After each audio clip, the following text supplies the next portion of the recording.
Hey guys, it's Donnie B, and you're listening to episode 28 of Eat It Up, Buffalo Eat's own podcast and a proud member of Audio Buffalo. Today on the show we have Chef Jennifer Boye, who is the executive chef at the Mansion on Delaware. Most of you guys probably know that place. It's the huge, gorgeous building right in Allentown. And she's also the newest Nickel City chef, actually. Krista Van Wagner last year kind of retired, I guess you could say, and stepped down, and Jennifer is taking over her spot as one of the 4 Nickel City chefs. So you're going to be seeing a lot more of her, and so I figured this was a perfect time to have her come down to the studio and just talk about her career and how she's gotten to where she is and her thoughts on Nickel City chef in general and just a whole bunch of stuff. So hope you guys enjoy the podcast. Well, first of all, I have to say happy belated birthday. I wished you Thank you very much. It was yesterday, right? It was yesterday, yes. How did you spend your birthday? How did I spend my birthday? I got off of work a little bit early. I actually only had to work in the morning. Nice. And then my boyfriend and I went to lunch and came home, relaxed. I got an iPad for my birthday, which is a big surprise. So nice. Yeah. And then made dinner and that was it. Back to work again. Back to work again at 6 a.m. So nothing too crazy. Yeah. I get up at about 5 most days. So wow, I feel like that's not partying like I used to. I was going to say, I feel like that's the opposite of what I've heard from other chefs. Oh yeah, well I got that out of my system early on. Back when I didn't have to be at work until 9, 10, 11. Yeah. How did you enjoy the Taste of Buffalo? I had the privilege of being one of the judges at your slider competition with Brian. I had a great time. Yeah. Did you? It's turned into like our Black Friday. Yeah. Like I used to work in retail, and like every Black Friday, obviously it was like a 20-hour thing. And like now, like I think this year I judged 3 things. 3. Yeah, and then we had that private dinner that we went to later on in the evening. Oh yes. So it was a full day of just really testing the levels of my stomach. And yeah, pretty busy weekend. Yeah. I had a great time though. It was really a fun experience. And cooking next to Brian Meadis is great. I mean, he's a wonderful guy. Really nice. He's super. We finally went to Bacchus like just recently, and it was very, very good. Extremely talented, and just a really, really nice person. And whenever you can, cook alongside chefs that you respect and do a really, really great job, it's always a pleasure. And it was it was kind of like Nickel City light. It wasn't super stressful. Exactly. It was a lot of fun to be able to kind of interact with the audience a little bit. So yeah. So speaking of Nickel City, so this was kind of like your first venture, I'd say, as a Nickel City chef, quote unquote. As a Nickel City chef, yes. I challenged once before. Yes. But yeah, this was pretty much my inaugural bout, I guess you could call it. So, I mean, for anyone who doesn't know, Krista Van Wagner was a Nickel City chef, and she stepped down after this year. That's correct. And so you're taking over kind of as her spot, I guess you could say, in the lineup. Yeah. And I was just honored and blown away that I was asked to fill such big shoes. I mean, she's a fantastic chef. Oh yeah. As are all of them. So it was an honor, and I was really, really surprised.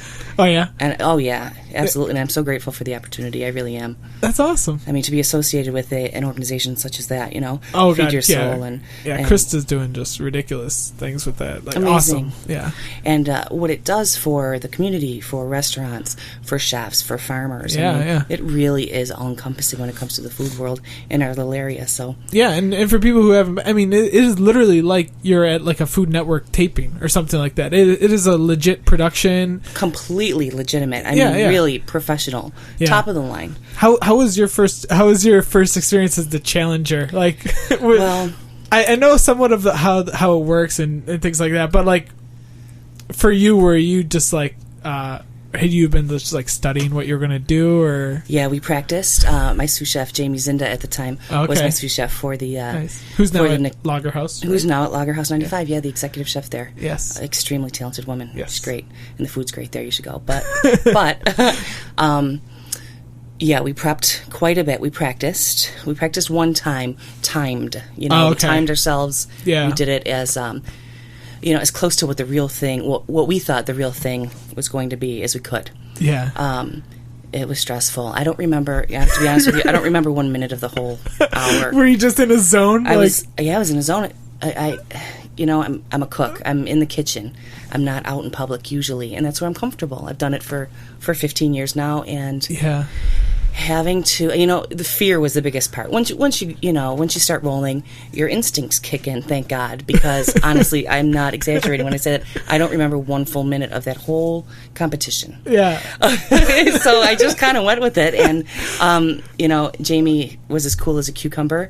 I couldn't even open a bottle of beer that I wanted to cook with. I mean, really, she had to do it for me. I was frozen. Yeah.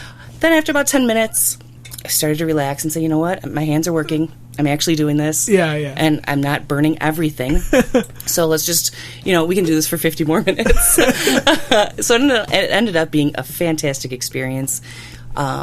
Once I was able to reflect on it Have you seen, like, the and video, realize like, what I actually did, that video helped a lot. Yeah, Absolutely. like watching the video afterwards, like, oh yeah, I remember. Okay, yeah. Yeah, it's crazy. It really is. It's like I said, for somebody who's just used to plugging away in the kitchen, having to be on a stage like that is daunting, Yeah. And because it is such a top-notch production, you want to put your best foot forward. Oh yeah. Your colleagues, people that you really, really respect are watching. My bosses were there. I mean, it's really it's an intimidating thing. But oh yeah. And a couple hundred other. Yeah, just a couple hundred, tasting your food, and they can tell you really stink. It's yeah, and then having 3 people, with microphones say how good your food is in front of a crowd. Yeah. Right, or how bad. Yeah, exactly. That's the problem. You don't want that to happen. No. But no, it went great. Yeah, who did you challenge again? Krista Van Wagner. Oh, okay. I see. Yeah, how about that? Yeah, there you go. A little passing the torch. Yeah. Nice. Well, so are you... do you feel like that is going to prepare you for this upcoming season where you're going to be challenged, I guess? Yes, without a doubt. I think that really helped me to, just get the butterflies out. Yeah. Now you have that, like, I can do this. Right, and I had never cooked in that kitchen before either. Oh, yeah. So that's, now I know. I don't think we think about that, because, I mean, your kitchen, you're the executive chef, it is how you want it to be set up. Right, and you're used to it. You know it like a family member, really. I mean, you do. You know the hot spots in your grill. You know what burners work better. You know where everything is, and you know how everything works. And when you go into a different kitchen and you haven't cooked in it before, it's a little bit challenging. My water wasn't boiling as quickly as I thought it would. My pan didn't get as hot as I thought it would, as quickly as I thought. So, yeah. So you have to make little adjustments, and normally it wouldn't be a problem, but when the clock's ticking and you're waiting 2 or 3 extra minutes, sometimes those minutes count, Yeah. So, so I'm definitely more prepared now, absolutely.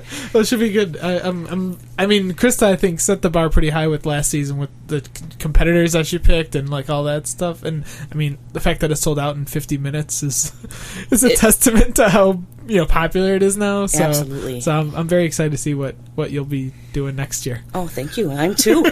I have no idea. Your guess is as good as mine. We'll just try to do the best we can, Yeah, you got a couple of months, I guess, to... Yes. So let's talk about how you got started in the whole culinary world.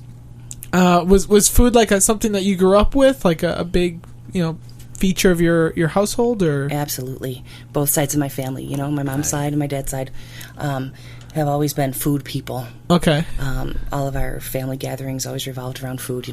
My grandmother always joked that some people eat to live, but we live to eat, and that's absolutely true. That's awesome. So from the time I was a little kid, it was part of me and part of our family, and I just loved it. Nice. And I had very generous family members who would let a little kid run around in the kitchen and help them out. Nice. So it's always been a passion. I knew what I wanted to do from the time I was really? a kid. Oh yeah, and I got a little sidetracked. You become a teenager and you start to talk to people, and it was the early or the mid 80s when I decided, when I really had to start thinking about what I wanted to do for a living. Yeah. And sometimes you talk to people and they say that maybe this isn't the industry for women, especially at that time. Not that it was 40 or 50 years ago, but it was still, it's still kind of a strange thing. So I did get sidetracked, and I actually went to school for physical therapy for a couple years. Okay. Excuse me, knowing the whole time that I'd rather be cooking. So after 2 years of flunking out, I know that. I saved up money and went back to school. I went to ECC City Campus. Okay. And it was one of the best decisions I've ever made. Nice. So, nice. It is kind of unfortunate that there's not that many head female chefs around. Yeah, and there are so many different reasons for that. Yeah. I think. I mean, because it's unfortunate that when I'm thinking of Buffalo, like I can think of the handful that I know. Like there's you, there's Krista, there's Jamie, Kate Elliott at Merge. But like it's sad that I know that off the top of my head just because there's So. Well, it's definitely getting better. Yeah. But it's also, it's a huge life decision. You have to choose whether or not you want to work 90 or 100 hours a week, or do you want to have a family? Yeah. There are a lot of different decisions to make. Yeah. You do give your life to this business, and it's really difficult when you want to have a baby, for example, or you just don't want to dedicate all the time and the energy and really work your way up, because it's a tough business. Yeah. But it's, there are more and more women coming up every single day, and yeah, I think it's a trend that's going upwards. Hopefully, I think for sure. Yeah, I think so too. And especially as Buffalo's food scene, I think continues to grow as it has, like let's say over the last 3 years. Like if there's more and better restaurants opening, those are more opportunities and positions that need to be filled. Without a doubt, absolutely. Yeah. So you go to school. Where was your first kitchen job? I was fortunate enough to be hired by one of my instructors, who was the executive chef at Transit Valley Country Club at the time. Okay. His name was Mark Wright, and he hired me my first semester in. Like I said, I was very fortunate. Wow. So I was able to, to grab that opportunity and run with it. I was there for about 4.5 years. I was really so fortunate to be able to work with somebody who was also willing to teach. And give me a chance. And that was where I first started. I was able to learn about high-volume cooking, which is really handy in this business, and it really... especially now. And especially now, because I cater, at the mansion. So, I was there for about 4.5 years. Okay. It was a great opportunity. Nice. And then I got a phone call from the mansion. That was in 2001. I was only there for 6 months. I was actually at the mansion twice. Oh, okay. I was the sous chef, and I was also a butler, to make 40 hours a week. It was that kind of thing. And I was offered an executive chef position at Fiddlehead's restaurant on Allen Street. Oh, okay. And I remember my boss, Gino Principe, saying, if you don't take this job, I'll fire you, so you have to. You do this for your career, But my door's always open, which I'll never forget. Nice. I remember Fiddleheads. That's actually funny enough. I think one of the first places that I went to, when I started Buffalo Eats, because I was working at the time, unfortunately, at Benderson Development, which is right down the street, right on Delaware there, and I was starting to get into food, and I remember telling my aunt, I was like, yeah, you should come meet me. There's this cool little place, Fiddleheads, that I saw, and we went there, and it was very good. Yeah, it was a cute little place. Yeah, Unfortunately, it's not there anymore. Yeah, unfortunately. And unfortunately, the place that replaced that is not there anymore. I know it. I just heard that. I haven't made my way around that area in a little while, so, yeah, you always hate to see restaurants close. Yeah, I really like that. I mean, I love Allentown, but, that location just seems a little... I don't know what it is. It seems like it's almost a little too off the beaten path. I don't know. Yeah, it's a little tricky. It was always a tricky spot. There's not as much foot traffic as there is just 1 block away. Exactly. Like you said, it is off the beaten path. You'll see a lot more people walking down Delaware, obviously, than you will down Franklin. Yeah. So sometimes people just miss it, Yeah. It's unfortunate. Unless it's a destination, yeah. It's a downer. Yeah. And so after they closed, then... Actually, I left before they closed, a while before they closed. Okay. I was there for about 3.5 years, and then I got a phone call from the mansion again, Gino, who wanted to have coffee with me, and I met with him, and he offered me the executive chef position there. Nice. So after thinking long and hard, because I had a great experience at Fiddleheads. Yeah. But I did decide to make the move, so that was 7 years ago. Wow. So I've been at the mansion for 7 years. Wow. Congratulations. It feels like yesterday. Thank you. You actually might have been... Oh, my God. Our aunt was married there. I don't even remember how long ago that was. I feel bad now. But my aunt got married there on New Year's Eve, maybe 8 years ago. So it might have just been just before. Might have just missed it. Yeah. We're going to have to look that up. Well, was it good? It was, yeah. I mean, it was good. Then it was me, No, speaking about tough shoes to fill, like Krista Van Wagner at Nickel City, the executive chef at the mansion, when I came over, was absolutely fantastic, and I learned so much from him. His name is Dana White. Okay. And I don't think he's in the business any longer, but I just learned so much from him. What a So Nice. your aunt would have been lucky to have him cooking for her. Yeah, I think it was like steak and lobster, something like that was the dinner, but it was very good. Good. Yes. But I mean, it was very nice. And it's a pretty place, It's too. a gorgeous place. That's an awesome place that you get to go every day. Well, really, like I said, I've been there for 7 years, and every day I walk in, and I'm just, a little bit amazed at how pretty it is. Yeah. I'm always noticing something different, and it's not the kind of place where you walk in and you're like, I'm going to work. It's a real pleasant place, Yeah. And there are a lot of things that attribute to that. Yeah. A great staff. Just something as simple as having windows in the kitchen. I can't tell you how important that is. Natural sunlight, really. When you feel like you're in a dungeon and you're in that room for 17 hours a day, you really get down on your job. But, it's little things, and then you walk into the beautiful front areas, the salons, and admire the workmanship, and it's a nice place to go every day. So Nice. I'm really lucky. Yeah. Definitely. So, I mean, at Fiddleheads, it was kind of a different setting, though, because you're cooking for individual customers as opposed to, catering more style or larger orders and things like that. Because when I judged, I heard you mention that you guys will do anything from, like, was it 20 people to 200 people? Yeah. Well, we've done business meetings for 8 people. Oh, wow. Where we feed them in our boardroom, or we just did a wedding for 215 last Friday. So. Nice. So is there a different feeling that you get from both of those? Because I mean, in one case you almost can see individually, like, the people that you're feeding, and you can have a menu that changes every day type of thing. I mean, what is? But you've also done a lot of more catering things. You worked at the country club and things like that. So is there something about that you kind of enjoy more than the other? Or? I think both.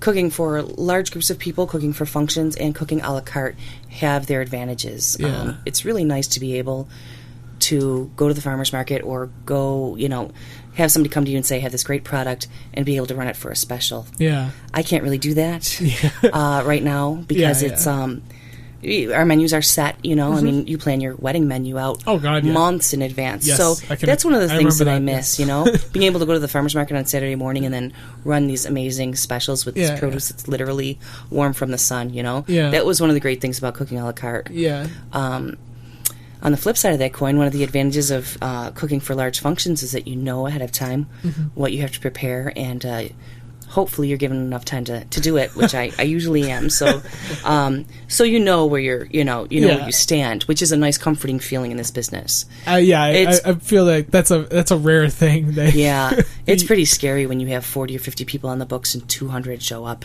throughout the night. I mean, what do you do? That's one of the things about a la carte cooking that can really throw you for a loop. So by and large, our staff makes sure that we're really prepared, and it gives us the time to, not have to rush. And put out the product that we want to put out. Yeah.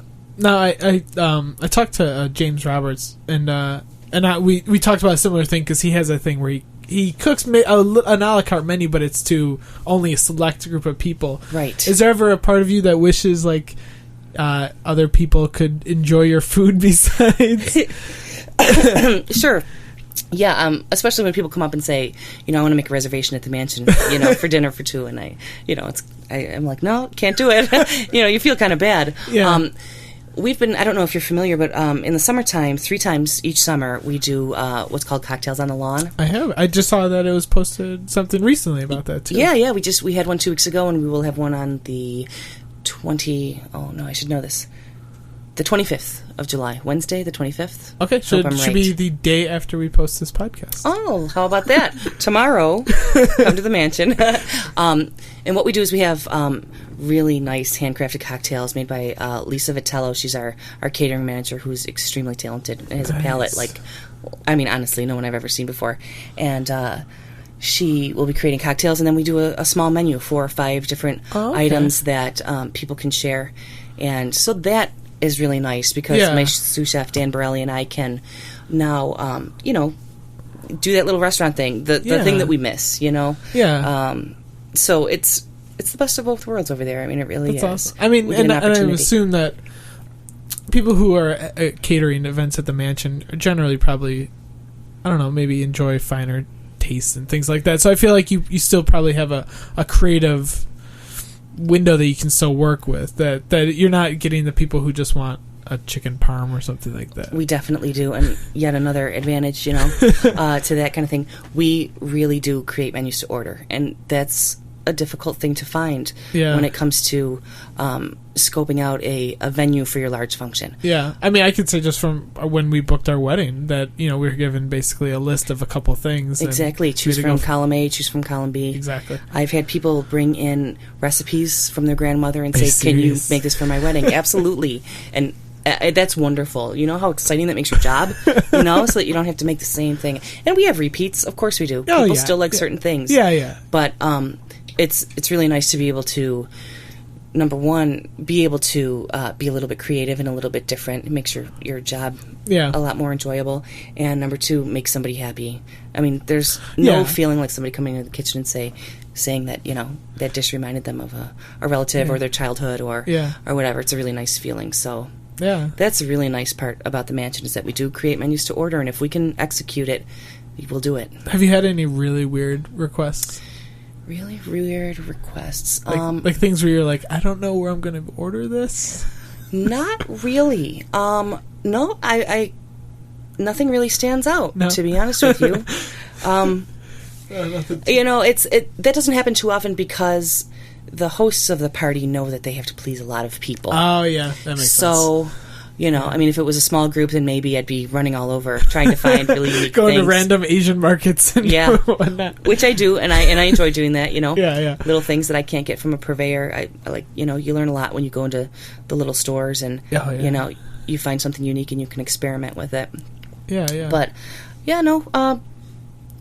it's pretty much manageable. Yeah. I guess that's what I should say. It's manageable. How often is there an event that you guys are hosting at the mansion? I assume, weekly. I mean, especially in the summertime, I'm assuming that this is like your crazy season, or not so June much? was really, really busy. Last year we did, I want to say, over 275 events. So on any given week, we can have 7 to 9 events. A couple each day, or maybe 6 in a week. During December, we're insanely busy. Then there are other weeks when I'll only have 1 or 2 functions. So it's that's another nice part about not really working in a la carte at the moment, is that I do get some nights off every once in a while, and my sous chef does too, and our staff does. So that's a really nice thing. After working a la carte for a while, you can make plans and see your friends and your family. So nice. And so let's say for people who are actually staying at the hotel, are you also in charge of breakfast and things like that? I'm assuming that's why you're there at 6 o'clock in the morning. You got it. 365 days a year we do breakfast for our guests. Wow. So, so we're always open, and one of us is there, either me or Dan, my sous chef. So nice. Damn, that's some early. It's early. Yeah, I'd like to say that I'm used to it, but I'm not.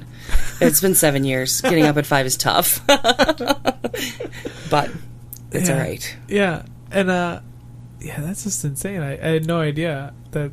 I mean, I guess I forget that so many businessmen and things like that go there and have their meetings, and I mean it's hands down the most gorgeous hotel in Buffalo. Wow, that's very nice of you to say. Thank you. If somebody was bringing in their boss and really wanted to show them off or something like that, that's where you would stay. Recently, the Avant came in, and that's also a gorgeous hotel. But I mean, I think that what the mansion has. I mean, I remember Anthony Bourdain. That's where he stayed. Yes, he did.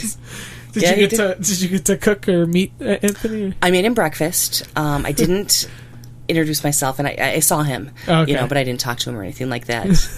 He was the kind of guy who was, all business. He was focused. Nice. He had a big group of people with him. He was very friendly. I said hello, but that was about it. I didn't talk to him. Nice. It was really neat to be able to see him, though.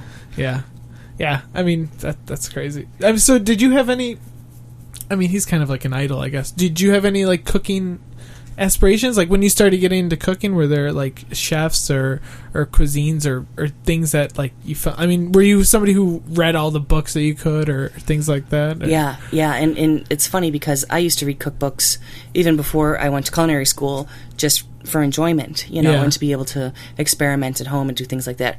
Little did I know I was really learning a lot, and I realized that once I went to school, And I was really kind of surprised that, I felt like I had a little bit of a leg up, Yeah. like I was studying without even noticing it. Wow. So, yeah. It's just something that just seeped into your It subconscious. just seeped in, I mean, isn't that the way it goes when you're interested in something? You just, you have a thirst for it, and you can, and you really, really can get pretty good at it because because it's interesting. It's not the drudgery, No one's telling you that you have to do it. Exactly. You're doing it because you love it, and that also is why you're able to work 80 hours a week, and it's you enjoy it because that's exactly it. Yeah. You would lose your mind, and you still do. I mean, it's hot and exhausting, and it's a lot of work. Yeah. But if you didn't love it, you just the people who don't love it switch careers, because that's just the way it is. I mean, you have to be dedicated. Yeah. And you have to really, really like what you're doing, or else you will lose your mind. And I think that's really, that's accurate in any profession, True. I mean. True. Although I feel like with a chef, it tests you, I feel. Like, I mean, the long hours, the working when everyone else is not working. Yeah. The heat, not a lot of money to start. Yeah. I mean, it is a labor of love in the beginning. Yeah. I was looking at, I have Lucky Peach, the David Chang. Oh, yeah. What do you think of that? I love that magazine. I love it so much. Do you have the latest edition? No. I don't think I'm not sure if it's out yet. Somebody told me that they saw it already at Barnes & Noble, but I thought it was supposed to come out in a couple days, but I'm not sure. But I was reading the one, and it said it was a whole article about should you go to culinary school. Yes. And then they showed average wages of line cooks starting out, and I was like you gotta really love what you're doing. Yeah. If you're gonna take in $40,000 of debt and then make $19,000 a year. Absolutely. Yeah, it's insane. Yeah, you really have to like it. Yeah. And you have to do it smart. Yeah. I mean, you don't. I read the same article. I thought it was very interesting. Mm-hmm. Yeah. I liked Thomas Keller's one of Thomas Keller's quote, and I'm not quoting, but I'll do a paraphrase. A lot of the people interviewed said that they wouldn't really hire a person who has culinary education over somebody who doesn't, and he said, "Why would I turn down somebody who is more knowledgeable than someone else, I mean, why should schooling be a detriment?" Exactly. Why is this the only field where going to school to learn more about your craft is a bad thing? I think a lot of that has to do with, I don't know, the swagger and ego that a lot of people think some chefs possess, which it's like they do. Coming out of school, like feeling like they already are the shit, so to speak. Exactly. And, we can swear? Yeah, go ahead. Go ahead. I didn't even know. My theory on that, my 2 cents, is that if you're a jerk before you go to culinary school, you're going to be a jerk after. Okay. So get an education. Do it smart. I mean, school isn't going to make you a jerk. Yeah. If you're cocky, and that's all there is to it. Okay. And you don't necessarily have to go to a $50,000 a year school. Right off the bat, Yeah, exactly. Community colleges or training with, whatever. We have a really good program with the community colleges here. So many. Yeah. So many. And then if you don't like it, if you get a job after you're done and you just can't take it, then you're a couple $1,000s in debt. Yeah. And you have a little bit of book knowledge as opposed to, being in debt for the rest of your life. So I don't know. There's nothing wrong with getting an education. I don't see. There's nothing wrong with getting education at all. Obviously. But the cooks who have an ego after coming out of a school most likely had an ego before they went in. Yeah, so. And I feel like there's maybe a little bit of a romantic street cred that comes with somebody who literally works their way up from a dishwasher. I think. It makes a great story, doesn't it? Yeah, exactly, right? Yeah, and not only does it make a great story, but they learn the seedy underbelly of the business, because they're filthy. I mean, you're a dish dog, and you're basically doing the hardest job in the kitchen. Yeah. And if you can go through that, and crawl your way up, more power to you. So how big is the staff at the minute? How big is your cooking staff? My kitchen staff? Kitchen staff, I should say. Well, it's myself and my sous chef. Okay. For functions under 40 people. Okay. If we have any more than that, I'd say maybe 40 to 100, then I'll have one other person come in who's a part-time person. That's insane that I thought you were going to say a dozen. No. The most cooks will have on one shift or for one function is 4. and that's it. Wow. Yeah. So 4 people making 200. Yeah, it was three of us did the 215 last Friday. Wow. So, yeah. Now, our kitchen's very small. The mansion used to be a home. Yeah. So the kitchen is the size of a home kitchen. Yeah. And if you get more than 3 cooks in there, then you're just counterproductive. Yeah. So, yeah, we do it with 3 people. That's insane. And we work and work and work, Yeah. But we have a really great time. Yeah. We really do. I mean, we just have a good time. It's fun. I mean, I feel like that's a lot of prep that goes into something where, you're feeding 200 people. So much. Probably 25 to 30 hours of prep, Wow. And that's doable when you have, like, for example, if I don't have a function the night before, then I can start prepping little things here and there. But when you've got back-to-back-to-back parties, it's quite a challenge. So so we definitely have to work within our space, which is very small. We have to be very organized. And, you make do with what you have. The more space you have, the more space you use. And that isn't always a good thing. Yeah. I've worked in big kitchens before, and it would take me 45 minutes to an hour to clean up where I worked because I would just spread out, Yeah. I became a mess, is basically what I became, But in our kitchen, we work, in a neat and tidy workspace, and we get it done. Yeah, I mean, I guess you learn to become more efficient and you things do. like that. Yep, more efficient, more organized, and in the long run, your food is cleaner looking, cleaner tasting, and you're happy with the end result. Yeah, and so now that you're the executive chef, you kind of have that position where you're hiring the people underneath you, and maybe you're the more of the mentor situation. I mean, you talked about how you worked for somebody who was very good at teaching you things. Like, is that something that you've tried to instill with people that worked underneath you? Or? Yes, I have. I've really tried, and I've also learned a lot from the people that work with me too. Yeah. So it's a give and take. Nice. Sometimes it's difficult to teach the people you work with as much as you want to because we have such a small staff. Yeah. So right off the bat, they're in and they're working, Yeah. When we have smaller functions, then I can take the time and, maybe show somebody something that they're not really familiar with, maybe as far as baking or something like that. I used to bake a lot when I worked at Transit. So I'll try to do little projects here and there if we have a little bit of time. But I do have to reiterate that I learn a lot from my sous chefs, too. A lot. Good.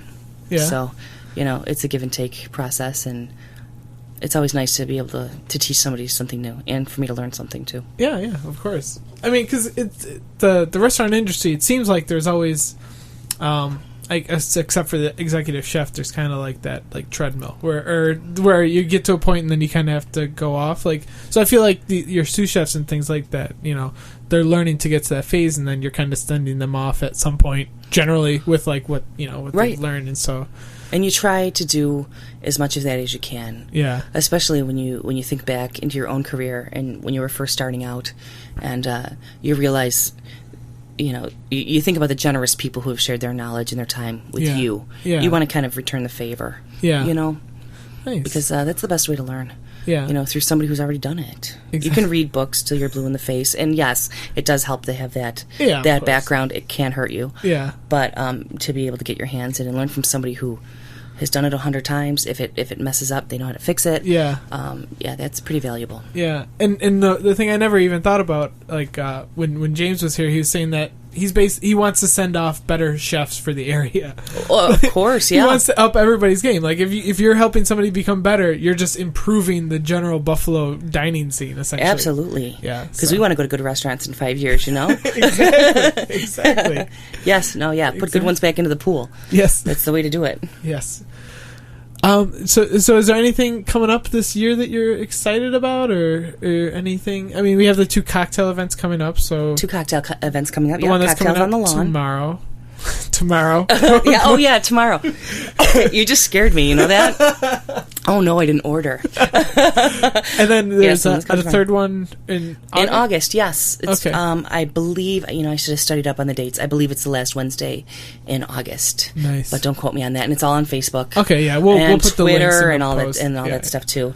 As far as other things that we're looking forward to, well, I'm really thinking about Nickel City. Yeah. Yeah. Trying to. I'm hoping something really, really interesting and new will pop into our heads. Yeah, you know? and those will probably be announced in January, I think, and then usually they're February, March, and April or something like that. Yep. I'm hoping for more events this year, but I feel like it's not going to happen. You know, a few years ago, it did happen. 2 years ago, there were 8. She did 8, and Krista told me that it almost killed her. So. Yeah. So I can't even imagine.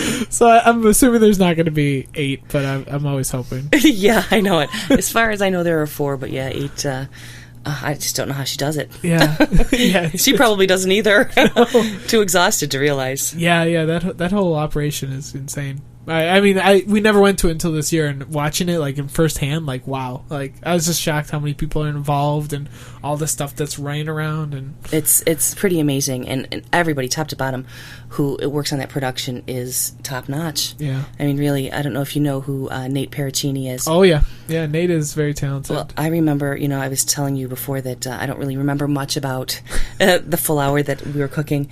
But one thing I really, really do remember is his professionalism, and it's pretty amazing when you're concentrating on 10 different things, and you've got somebody, with camera cords and cameras in your face, and speakers here and there, and the whole time they're whispering in your ear. In 2 seconds, there's going to be a cord by your foot, so watch your foot. Wow. And in 5 seconds, I'm going to come around this side, and I want you to hold your plate out. And you don't even realize you're listening, but you're soaking it in. That was going on. It is such a finely choreographed process. Wow. Honestly, I was blown away at the professionalism. I really was. That is like literally some Food Network shit going on right there. Absolutely, and it made a big difference. I mean, it really did. Yeah. I was blown away. That's awesome. Yeah. Well, I'm very hoping to attend this your challenge. Well, I hope you do too. Yes. I'll try to snatch up as many tickets as possible. I don't know. Ever since the Nickel City Chef Cookbook came out, I mean, this event was popular to begin with, and I really think that cookbook helped to get the word out even more. Yeah, probably. So they're selling out. Yeah. Lightning fast. Yeah. Okay, well, we'll make sure you get a ticket. It'll cost you, but I'll do whatever it takes. I'll come by the mansion at 6 a.m. and do something. Very good. Yep. Washing dishes or something. That's right. I live right down the street, so it's not too bad. No, pretty close. All right, Jennifer, thank you so much for coming down here. This is really fun. Oh, you're welcome. Thank you for inviting me. I had a great time.